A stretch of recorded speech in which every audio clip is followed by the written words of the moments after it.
Oke,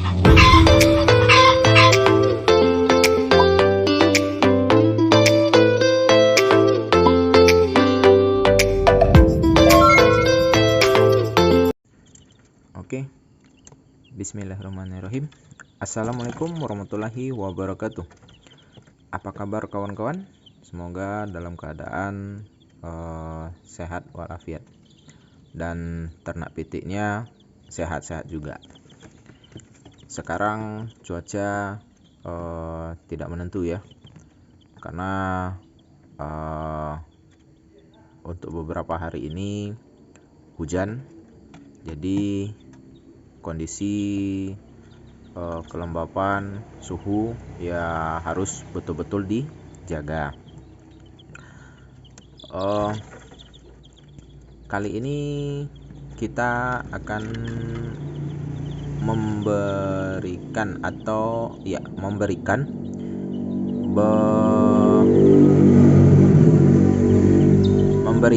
pengalaman kita menggunakan mesin tetas.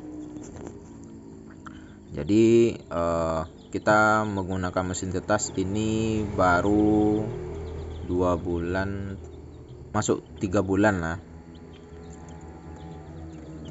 ya, masuk 3 bulan, 2 bulan lewat, 3 bulan. Jadi di saat kita menggunakan mesin tetas itu tentunya tidak lepas dari keunggulan dan kekurangannya.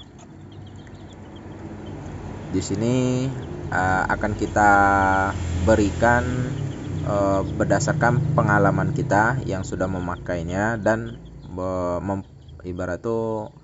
mempelajarinya dan melihat-lihat kawan dari grup mesin tetas ya. Nah, ini merupakan hasil dari telur ayam KUB yang mana kemarin sudah kita posting, itu ada di video kita sebelumnya. Ini bisa dilihat, alhamdulillah kondisi dari ayam KUB sehat ya. Ini baru berumur 5 hari. 5 hari baru. Dan ada kawannya Elba di atas, alhamdulillah sehat-sehat juga, karena suhu kita sangat dijaga dan sangat diperhatikan.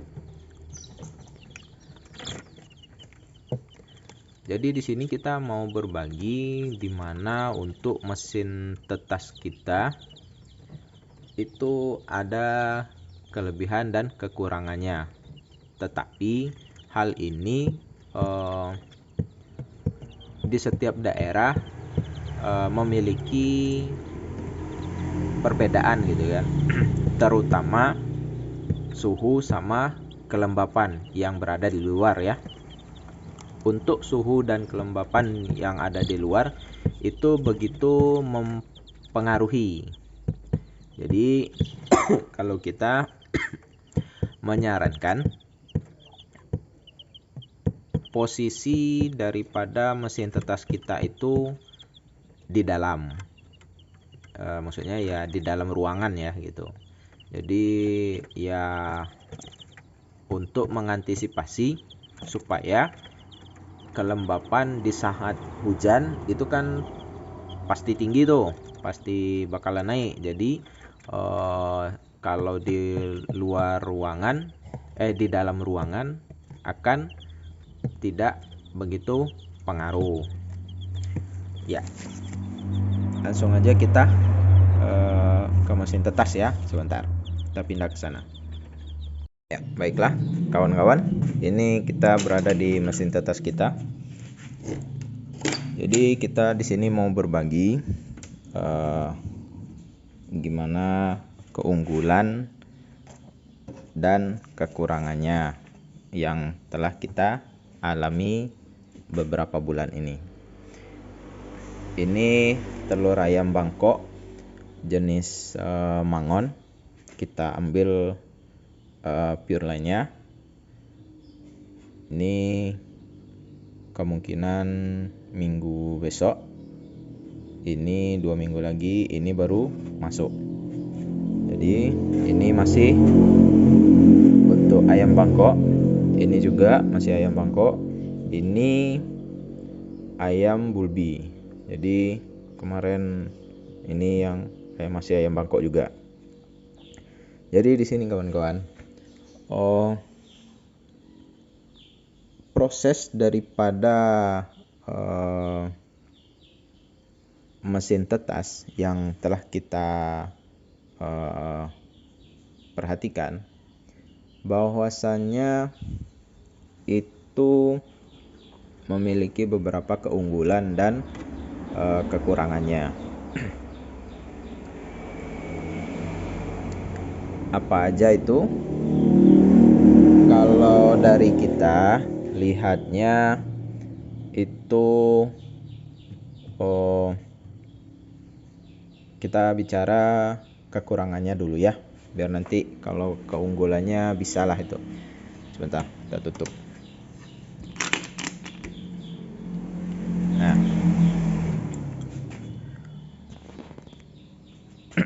mungkin kawan-kawan nggak percaya, ini telur yang jenis Bulbi. Berapa banyak nih yang tidak bisa dilanjutkan ke mesin tetas. Kalau itu sisa yang kemarin ada yang beberapa gitu kan, 2 dikumpulkan ya sebagai dikasihkan juga ke ayam. Nah yang sebelahnya masih black Australorp ya, gagal kemarin, bisa dilihat. Ini baru dikumpulkan, jadi kita tertata lah, walaupun ya masih berantakan di atasnya ya. Coba kita pindah ke anakan aja ya, biar enak caranya. Kalau ngelihat telurnya aja ya kayak gitu aja telurnya. Kalau ngelihat anak ayam, wah ya sehat-sehat gitu kan. Jadi kawan-kawan, di sini kita mau berbagi bahwasannya ya, untuk kekurangan daripada mesin tetas yang kita alami untuk beberapa bulan ini, itu beberapa telur tidak bisa masuk karena dari jantan terbuahi atau tidak itu. Jadi solusi kita untuk itu ya, nutrisinya, proteinnya harus dipenuhi. Kalau kita ya masih menggunakan pakan pabrikan, masih full pur dan jagung pecah, itu untuk kerabang telurnya ya, supaya tidak lembek gitu. Nah, sekali-sekali kita memberikan ya bisa dibilang cemilan pada saat di siang hari, itu hijau-hijauan, bisa daun pepaya, daun bayam, atau daun kangkung gitu kan, sayuran kangkung gitu kan. Nah, kalau kita menggunakan kecambah dari kacang hijau, besok akan kita upload, karena membuat kecambah dari kacang hijau itu simple. 2 hari atau ya bisa dibilang 2 hari itu udah bisa jadi. Dan kalau untuk ayam 2 hari kecambahnya udah bisa diberi, karena 1 malam untuk perendamannya, 1 malam untuk dia tumbuh. Kecambahnya itu maksudnya belum sampai daunnya ya, baru dia muncul akarnya gitu kan. Nah itu yang kita kasihkan pakan untuk tambahan ke ayam kita. Jadi itu kekurangannya, karena ada beberapa minggu sebelumnya, dari 16 butir telur yang ada selama 6 hari, itu yang terbuahi hanya 7. Bisa dibayangkan ya, ada 9 butir. Kemarin kecolongan kita karena pemberian pakannya standar, masih full pur dan jagung. Bagi kawan-kawan ada yang menyarankan, bisa komen di bawah supaya kawan-kawan yang lain juga tahu itu. Karena berbagi itu ya asik. Jadi itu salah satu kekurangan daripada mesin tetas. Yang kedua, untuk mesin tetas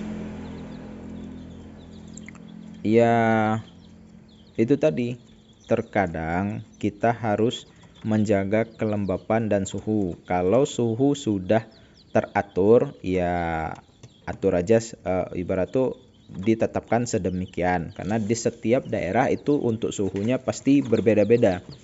Dalam pengaturannya kalau di kita itu 37,5 dia hidup. Nah, kalau dia sudah 38,5 lampunya akan mati. Jadi perbandingannya 37,5 sama sampai 38,5. Itu suhu kita. Kalau untuk kelembapan kita di 50 sampai 60. Ada beberapa kali sih 6 di atas 60, tapi tidak lebih dari 65. Karena kita selalu menjaga hal itu gitu kan. Nampannya jangan lupa diperhatikan, isi nampannya itu air harus betul-betul perhatikan. Kalau kosong atau kurang ya ditambah sedikit aja. Biasanya 3 hari sekali kita akan menambah sedikit gitu daripada air. Bisa juga pakai spons atau kain gitu kan, supaya kelembapannya tetap terjaga lama. Ya, untuk kekurangannya itu yang kedua. Yang ketiga, dari telur yang fertil itu kemungkinan besar belum menetas semua 100% ya, berdasarkan yaitu tadi mesin tetas kita. Karena dari mesin tetas kalau kita 75% ke atas itu ya untuk peternak mandiri kita, untuk peternak mandiri seperti kita itu ya alhamdulillah ya. Dan kalau bisa yaitu mencapai 90-95% gitu kan, itu udah bagus betul gitu kan. Itu tadi pakan daripada indukan harus betul-betul terjaga. Jadi perjalanan daripada telur di mesin tetas itu harus betul-betul diperhatikan, dimana kita 4 hari harus mengecek fertil atau tidaknya telur tersebut. Di minggu kedua kita harus melihat perkembangan daripada embrio yang di dalam telur, apakah berkembang atau sebatas itu. Karena ada beberapa itu dia tidak berkembang dan embrionya ya mati. Banyak faktor yang menyebabkan hal tersebut. Bisa jadi suhunya kepanasan atau kelembapannya ya kurang atau kelembapannya terlalu tinggi. Makanya suhu sama kelembapan ya harus betul-betul dijaga. Nah, untuk berikutnya kekurangannya ya kalau dari kita baru itu yang nampak. Dan untuk kelebihannya, keunggulannya daripada mesin tetas ya kalau dari kita sangat unggul. Karena kenapa? Ya yang pertama, kita bisa setting telur dan bisa panen bibit 1 minggu sekali. Bagaimana hal itu bisa terjadi? Karena kita menjaga daripada indukannya bertelur untuk bertelur setiap hari dengan pakan yang terpenuhi ya. Jadi insya Allah ayam tersebut tiap hari ada yang bertelur, walau berjarak. Misalkan ada yang 24 jam sekali dia bertelur, atau malah lebih, atau malah 30 jam sekali dia ayamnya bertelur gitu kan. Jadi otomatis kalau dari kita ya 3 indukan, kalau kita ambil setting 1 minggu sekali, berarti kan 7 hari tuh. 7 kali 3 indukan itu 21 butir. Kalau penuh ya itu 21 butir akan ada terus gitu kan. Itu keunggulannya kalau kita menggunakan mesin tetas. Ya anggap saja 18 butir lah setidaknya gitu kan. Itu kan untuk per minggu gitu kan. Jadi selalu ada per minggu, itu selalu ada. Itu ya perhitungannya baru 3 indukan aja. Coba kalau sampai 10 indukan, otomatis 25 sampai 30 butir ya untuk 1 minggu itu pasti ada. Jadi ya secara langsung di setiap minggu juga kita akan menghasilkan DOC anak ayam yang menetas. Itu setidaknya ya kalau dari 25 sampai 30 butir, anggaplah itu berarti 20 butir 20 ekor. Dari 20 ekor itu pasti ada dari anak ayam yang kita dapatkan.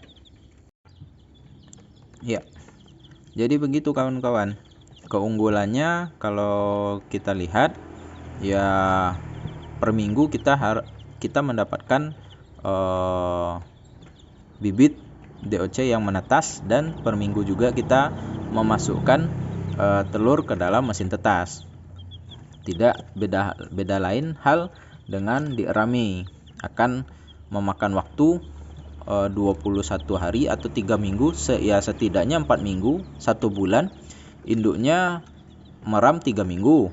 Setidaknya kita memisahkan induknya dengan anaknya ya 1 minggu juga, berarti kan 1 bulan.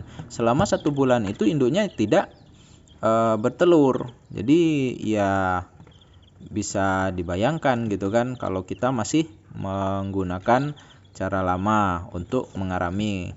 Ya beda hal kalau sebagai selingan, ini kan untuk usaha sampingan juga itu kan. Jadi kalau betul-betul dijalani ya harus menggunakan mesin tetas kalau dari kita gitu kan. Yang kedua, kita lebih banyak belajar daripada mesin tetas. Seperti kita harus mengatur suhu dan kelembapan. Suhu harus tetap terjaga, kelembapannya juga begitu. Dan kita melihat daripada telur yang menetas dan tidaknya. Jadi ya keunggulannya kalau dari kita lebih besar gitu kan. Jadi ya tapi yang utama itu tadi, kita bisa setting per minggu untuk telur masuk dan anak DOC kita dapatkan. Seperti ini gitu kan. Jadi ini per minggu kita setidaknya dari 3 indukan itu kita mendapatkan anak ayam sekitaran ya anggaplah setidaknya 10 ekor lah rata-rata gitu kan.